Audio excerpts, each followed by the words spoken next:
Hey friends, if you wish to add page numbers in Microsoft Word, then please watch this video. I will guide you through the procedure.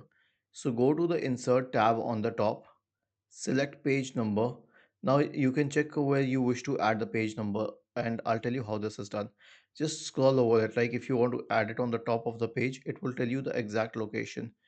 Plane number 1, plane number 2, plane number 3, plane number 4. So I'll select number 1, okay, and I'll show you it gets added at the top left corner now.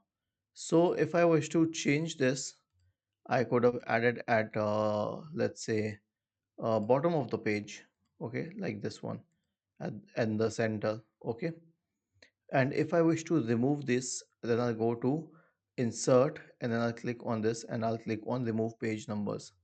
So this is how I can remove page numbers in a Microsoft Word document. And whenever I add or remove, I mean add them, then they will be visible on the print preview and they will be visible when you print the document. Was this helpful? If yes, then please subscribe to the channel. If not, then let us know in the comment section of the video.